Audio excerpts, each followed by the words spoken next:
le SNEG s'apprête à fêter ses 20 ans. Le SNEG... En quelle année? En 2010? En 2010, absolument. Il est né en 90 dans un élan de colère, parce qu'à l'époque, il fallait mobiliser, les gens mouraient, et il y avait une confusion terrible de la part de la puissance publique, des pouvoirs publics. Et quelques patrons, quelques intellectuels gays se sont mobilisés pour dire il y en a marre, regardez-nous en face.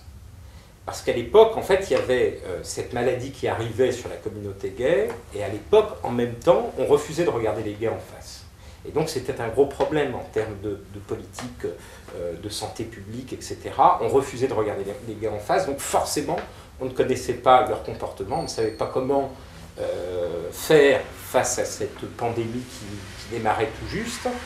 Et donc, on était dans des paradoxes. Le préservatif était considéré comme une incitation à la débauche.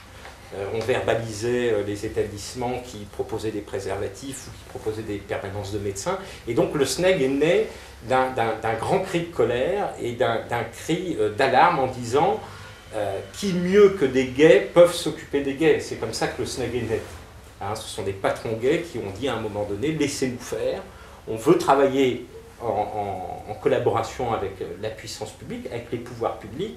On peut vous éclairer sur nos besoins et comment fonctionner avec notre communauté, mais ne faites pas l'inverse, s'il vous plaît, de ce qu'il faut faire. Donc il n'y avait rien de mercantile dès le départ, quoi. Genre, souvent la population gay, c'est quand même notre fonds de commerce. Non, du tout. Non, c'est rien à voir. Non, c'était une poignée de patrons les commerçants et gays les intellos qui se réunissent, déjà. C'était une poignée de patrons gays qui voyaient leurs amis, leurs clients, etc., mourir dans des conditions atroces, avec en réalité une confusion terrible au niveau des pouvoirs publics. Et il fallait absolument poser sur la table certaines règles d'urgence pour que très vite on mette en place de la prévention.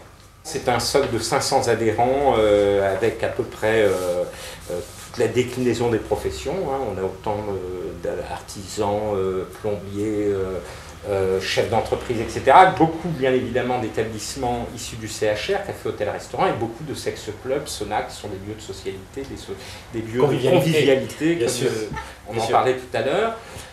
Donc 500 adhérents, très mobilisés en matière de prévention. Et puis ce sont deux grands axes, un axe complètement subventionné, qui fait l'objet d'un conventionnement avec l'État, avec la DGS, et puis un axe complètement autofinancé, qui est un axe syndical. Donc un axe de santé publique. Avec et là, ça finance quoi?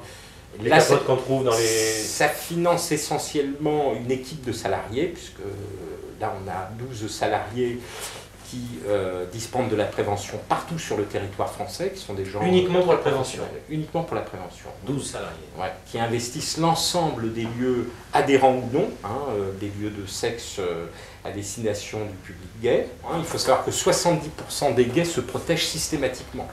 Donc le travail fait par le tissu associatif en collaboration avec le ministère de la Santé a vraiment porté ses fruits. C'est-à-dire que 70% des gays sont complètement conditionnés pour systématiquement se protéger. Et puis aujourd'hui, il y a une résistance qui effectivement mobilise et fait que le SNEG est obligé d'énormément se remettre en question et d'être très demandeur d'études, d'analyses, etc. pour éclairer nos politiques à venir, parce qu'il y a quand même 30% de gays qui procèdent à du relapse de façon plus ou moins importante. Hein. Donc, relapse? Relapse, c'est... en fait, on a beaucoup parlé du barebacking, je pense d'une façon très excessive, qui sont là des gens qui représentent environ 2-3% de la population gay, qui sont des gens qui volontairement pratiquent une sexualité à risque, donc font tomber le préservatif. Et puis ce qui est beaucoup plus préoccupant, et c'est là que se trouve en réalité le champ le plus important de contamination, c'est sur le relapse. Ce sont des gens qui sont conditionnés pour se protéger, qui savent qu'il faut se protéger, mais qui, dans un moment de vie, un peu comme on fait tomber la ceinture de sécurité sur une petite route de campagne, abandonnent le préservatif. Alors, c'est une séquence de vie qui peut être liée à un isolement sexuel, à une dépression nerveuse, à un moment de fragilité extrême. Et donc c'est sur toutes ces typologies de situations de population qu'on s'efforce de travailler. Et pour travailler de façon efficace, il nous faut des données scientifiques, il nous faut des études. Prévaguet, bien évidemment, est une étude parmi d'autres, hein, c'est un indicateur, ce n'est pas une statistique absolue, mais c'est un indicateur. Il faut savoir que Prévaguet, c'est sur la population parisienne. Aujourd'hui, on demande beaucoup à ce que ça puisse être renouvelé sur les régions pour avoir des chiffres un peu plus justes. Donc vous allez leur donner de l'argent pour qu'ils aillent plus loin? C'est pas comme ça que ça se passe, parce que le SNEC, lui, l'argent qu'on lui donne, il le considère comme une charge de travail. Donc on ne raisonne pas du tout comme ça. Nous, on est complètement dans l'objectif de faire avancer les choses et de permettre une prévention éclairée et efficace. Notre objectif, il est vraiment et sincèrement celui de faire reculer les contaminations et par ce biais-là de valoriser la communauté gay, parce que la stigmatisation à l'endroit des séropositifs, la stigmatisation à l'endroit des gays, c'est quelque chose de terrible dont nous a merveilleusement parlé Jean-Luc d'ailleurs. Et donc on a tous la responsabilité en réalité de se battre. Il faut savoir que Prévaguet pour le SNEC, ça a peut-être été une attribution de budget, mais ça a été en réalité une surcharge de travail considérable. Et donc, l'objectif, ce n'est pas d'obtenir des budgets ou d'accroître le champ de nos actions, c'est simplement de se doter du plus de moyens possible pour faire reculer les contaminations, et cela de façon efficace, donc forcément de façon éclairée. Concrètement, pour le public, c'est quoi? Trouver plus de capotes dans les commerces? Non, non. Trouver plus de capotes, permettre une prévention, je dirais, basique, ça c'est quelque chose que le SNEC fait en permanence et maintient ce bruit de fond en permanence. Aujourd'hui, on est dans des recherches beaucoup plus efficaces, entre guillemets, sans laisser tomber cette prévention basique et ce bruit de fond permanent qu'il faut maintenir avec bien évidemment la valorisation des capotes.